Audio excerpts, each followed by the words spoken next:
नमस्कार दोस्तों, आइए जानते हैं महाभारत से जुड़ी ऐसी कहानी है जो वाकई में हैरान कर देने वाली है। और उसी कहानी में से एक कहानी है कौरवों को जन्म देने की कहानी। आम इंसान यह जानकर हैरान हो जाता है कि आखिर गांधारी कैसे 100 पुत्रों को जन्म दे सकती है। दरअसल एक महिला के लिए एक साथ 100 बच्चों को जन्म देना असंभव प्रतीत होता है। ऐसे में सवाल आता है कि आखिर गांधारी ने किस तरह 100 पुत्रों और एक पुत्री को जन्म दिया था। ऐसे में आज हम आपको प्रचलित कहानी के आधार पर जवाब देते हैं कि गांधारी के 100 पुत्रों का जन्म कैसे हुआ और इसके पीछे क्या कहानी है। हालांकि कौरव धृतराज और गांधारी के पुत्र थे और उनकी एक पुत्री भी थी जिनका नाम दुशाला। वही सबसे ज्येष्ठ कौरव का नाम है। दुर्योधन जो महाभारत के सबसे अहम पात्रों में से एक है। कौरवों ने महाभारत में पांडव की सेना से युद्ध किया और पराजित भी हो गए थे। हालांकि कहा यह भी जाता है कि धृतराज के अपनी दासी के साथ संबंध की वजह से एक पुत्र हुआ था जिनका नाम यतुष बताया जाता है। प्रचलित कहानी के आधार पर एक बार गांधारी की सेवा से खुश होकर ऋषि व्यास ने गांधारी को एक वरदान दिया। ऋषि व्यास ने ही गांधारी को 100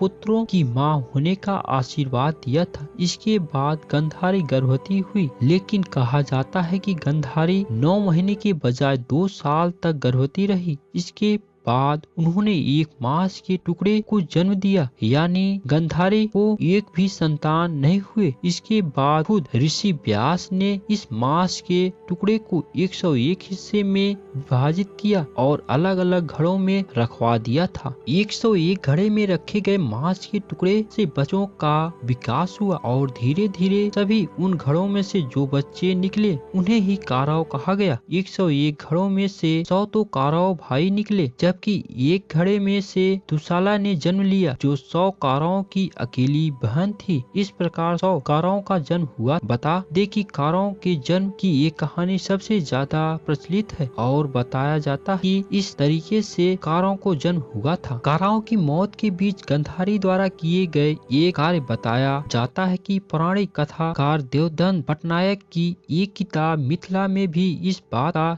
जिक्र है, जिन्होंने बताया है कि गांधारी ने पहले 100 कछुओं को मार दिया था, जिसके बाद अगले जन्म में उनके 100 पुत्रों की मौत हो गई, जिसके श्राप के समान माना जाता है। अगर आपको जानकारी अच्छी लगी तो लाइक सब्सक्राइब करना ना भूले। सुनने के लिए थैंक यू।